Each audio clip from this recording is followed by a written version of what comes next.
गाऊन पेक्षा हे पाय ना टॉप. 150 ला घेऊ. 150 कपडा नाही कापड चांगला.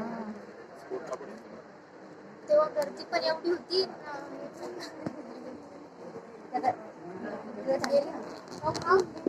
पूर्ण ड्रेस सेल मध्ये आहे ना.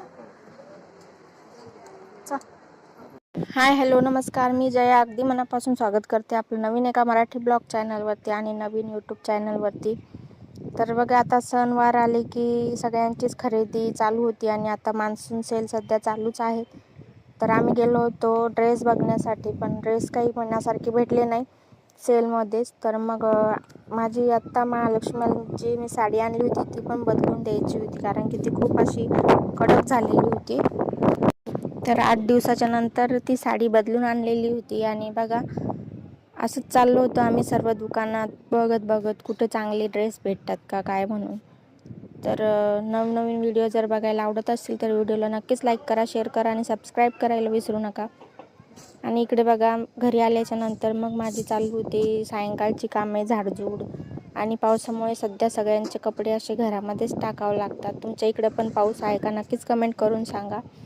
तर मग हा ब्लॉग आहे रविवारचा आणि 2-3 दिवसांपासून व्हिडिओ बनवलेला आहे. तर व्हिडिओला नक्कीच सपोर्ट करा. तर बघा, माझी चाललेली इकडं झाडझूड आणि आता सायंकाळचा स्वयंपाक वगैरे सगळी कामे. तर पावसामुळे कपडे बघा कसे घरामध्ये टाकावे लागत आहेत, कारण की ते वाळतच नाही आहे बाहेर. म्हणजे ऊनच नाही पडत आहे, असं पावसाचा थेंबसुद्धा खणलेला नाही आहे. आणि हा आहे सोमवारचा व्हिडिओ. तर उपवास सोडण्यासाठी आम्ही बनवल्या होत्या डाळ, बट्ट्या आणि भजे, वरण. तर या तुम्ही पण खायला. तर हा सोमवार सोडायचा स्वयंपाक तर दुपारीच आम्ही सोडत असतो. तर बघा किती छान वरण झालेलं आहे आणि गरमागरम बट्ट्या.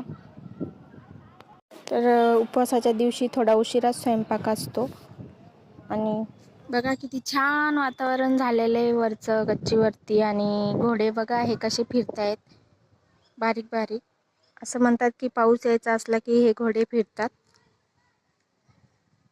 आणि ढगाळ वातावरण आहे. आजच 8 दिवसानंतर आज पाऊस उघडलेला आहे. मी वरती कपडे काढण्यासाठी आलेली होते.